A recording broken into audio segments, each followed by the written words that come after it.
Dignidade humana, esse é o tema do programa de hoje. Estamos de volta para mais um bloco da discussão sobre o assunto.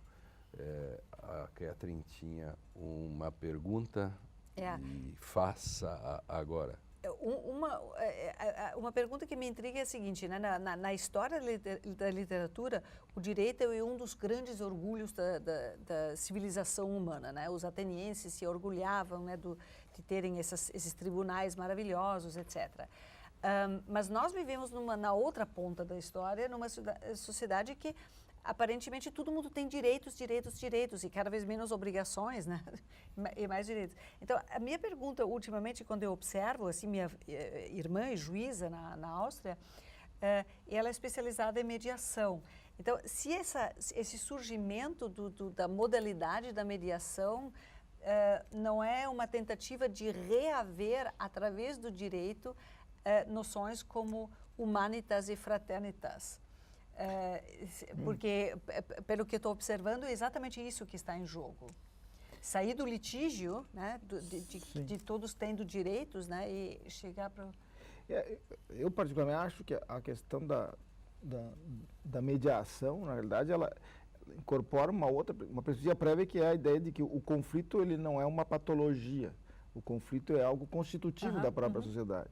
E, portanto, o conflito ele não separa. Né? O conflito aproxima.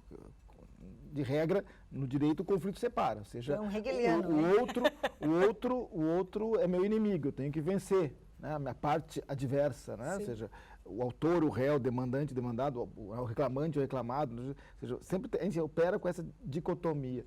E quem trabalha com mediação pensa assim, o conflito como algo constitutivo das próprias relações sociais e, portanto, é algo que aproxima. E a responsabilidade pelo conflito, ou seja, por tratar o conflito, é de ambos, desnecessitando de um terceiro, no caso o Estado, o juiz, para ditar uma resposta. Ou seja, é como diria o Vará, né, que também, vamos dizer assim, teorizou em torno da mediação, ou seja, é uma forma da reapropriação, né, do conflito pelo próprio ator, pelo próprio sujeito. E, portanto, o reconhecer o outro como um parceiro no conflito. E, por conta disso, talvez se pudesse pensar, vamos dizer assim, a mediação ou essas formas autocompositivas como mecanismos que promovessem, de certo modo, uma perspectiva de dignidade própria na prática, na questão da relação, na questão da forma de tratar conflitos e de buscar respostas aos conflitos. Ou seja, se eu não preciso de um terceiro que determine uma resposta e que faça cumprir a resposta, independente de ser satisfatório ou não, talvez eu pudesse constituir aí, reconstituirmos assim, vínculos sociais que foram rompidos pelo conflito. É isso que eu entendi. É uma alternativa à jurisdição, né, que o Zé já escreveu sobre isso, inclusive. Né? Mas o direito, isso compõe também o direito, né? Isso faz parte do direito. Eu queria voltar à questão da questão da violência, direito e violência. Então, o direito intervém de forma não violenta. Esse é o papel do direito. Então, se o direito não resolve uma questão como no texto do Feliz Ano Novo, que existe violência, ele falhou. É uma falha do direito. Porque ali nada mais é do que uma busca de uma determinada especificidade da dignidade, que é, no primeiro momento, é a fome. Eles começam a discutir sobre, eu estou com fome, eu preciso comer, eu vou esperar. Há um direito prévio, ou seja, que seria esse direito que evitaria, vamos dizer assim, tentaria evitar esse desnivelamento e, portanto, a fome. Mas vai intervir um outro direito depois, que é o direito penal, claro. Sancionador. E aí eles transformam aquilo tudo num campo de guerra, né, como se estivessem tomados e voltam. E o interessante é a volta deles, né? Eles dizem assim, os três voltam, né, tem uma senhora que ajuda, eles dizem assim, colocamos e roubam a comida. No final eles dizem, coloquei as garrafas e as comidas em cima de uma toalha no chão. Zequinha quis beber e eu não deixei. Vamos esperar o Pereba. Quando o Pereba chegou, eu enchi o copo e disse que o próximo ano seja melhor. Feliz Ano Novo. Então, quer dizer, no fundo, era um prato de comida. Sim, não, e sobretudo é um banquete, né? O gesto, né, de esperar o outro, de não comer Então, por quer dizer, comer, mas não é bicho. de compartilhar, né? Isso é a ideia, né, na verdade, da comunidade, né? O banquete platônico é... Sim, e a penúria, o que fica de fora, que se alimenta dos restos. Exatamente. E a resposta a isso, que se dá no sentido da sabedoria, enfim. Mas aí eu colocaria, aproveitando a deixa da Catherine, eu colocaria uma outra pergunta. É possível você promover esse projeto de dignidade, esse projeto constitucional, vamos dizer assim, já que estamos falando em direito de felicidade ou de dignidade, né, num contexto de uma sociedade que se pauta pela desigualdade? Qual é a dimensão da possibilidade disso? Eu fico tentado a responder, mas eu sou só o âncora, né? Então, às vezes eu fico tentado. Mas vocês devem responder ao Bolzan. Só quero, antes disso, falar sobre que o direito, que é paradoxal, né? Que direito é um conjunto de ordens, etc. O assaltante também dá ordens, né? E há toda uma questão dessa. E se uma norma jurídica é o sentido objetivo de um ato de vontade que é dirigido à conduta de outrem, portanto, toda norma jurídica quer que você se comporte conforme ela quer, isto é, o contrário dela, por exemplo, se diz matar, você não deve matar.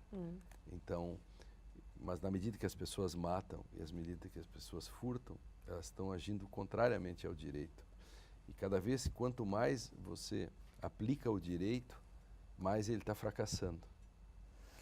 640 mil pessoas presas, o sistema pode estar sendo eficiente no combate ao crime e, paradoxalmente, o direito se afunda. Bom, eu acho que essas questões... Né? Para dar conta da dignidade. Se o crime tem uma dimensão da falta de dignidade, como diz o Alfredo... Isso.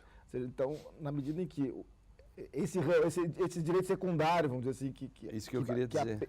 Que criminaliza ou que sanciona, ele é a contraface da falência do direito promocional, para usar o termo bobiano. Né? Eu só queria retomar essa tua pergunta, porque é uma pergunta muito comum hoje, né? Muito retórica e que foi muito abusada. Né? Será que existe dignidade, né?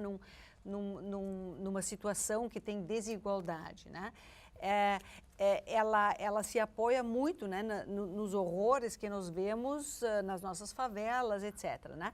Mas vamos deslocá-las para um outro lugar. Né? Por exemplo, o modo como as feministas exigem a igualdade, né, com os homens.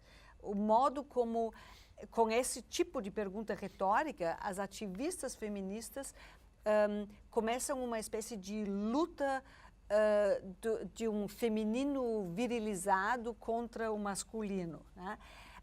Isso é uma maneira retórica falaciosa, no meu entender, que ignora completamente que, como tu disseste antes, o conflito e as desigualdades, elas são inerentes, né, às sociedades e que muitas mulheres não querem essa igualdade, né, total e eu acho que ao nível social, é claro que não na miséria absoluta, a miséria absoluta é algo absolutamente impossível, mas que haja diferenças, né, desigualdades dentro de uma sociedade, me parece uma coisa absolutamente impossível de erradicar. Né? A sociedade, a própria civilização se constrói na aquisição de uma dignitas ou de um status através de contribuições que nunca vão ser iguais, né?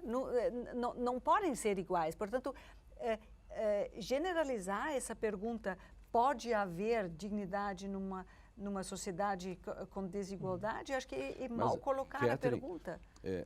Isso, o Bolzan e Alfredo dá dois exemplos do paradoxo que representa essas questões.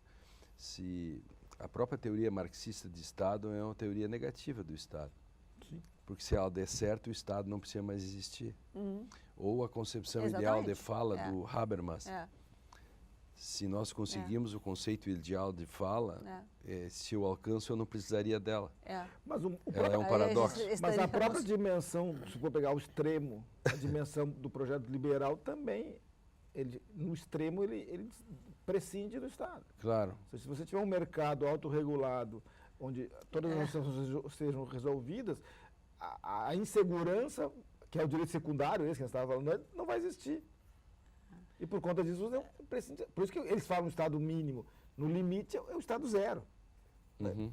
Eu vou um pouco adiante, acho que a questão, aí o Lênin estava falando um pouco antes, acho que o problema é se muda a norma de reconhecimento, né, do Hart, né, que não é a norma do reconhecimento do direito, é a norma do reconhecimento da norma, se todos dão leis, dão normas, dizem normas, regulamento como os bandidos, e se muda a norma de reconhecimento.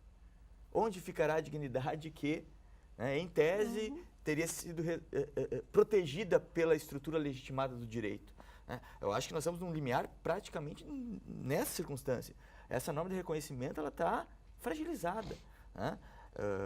É cada vez mais normas de reconhecimento sociais, né, de violência, do que normas de reconhecimento legitimadas pelo direito.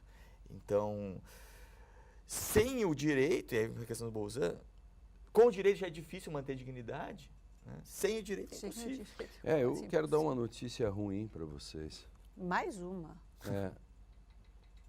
Eu acho que o direito brasileiro atingiu o máximo, que é a direção, é o seu próprio fracasso. Eu acho que nós não cuidamos bem do direito. E por não cuidarmos bem do direito, na hora que a gente precisa dele, ele falha porque a gente não cuidou dele. Sabe por quê? Porque a gente ficou todo o tempo preocupado por questões morais, políticas, etc., em não dar-lhe importância. Quando ele era importante para, inclusive, impedir a tua percepção moral ou a minha, a gente optou pela percepção moral. E é o Pedro e o Lobo.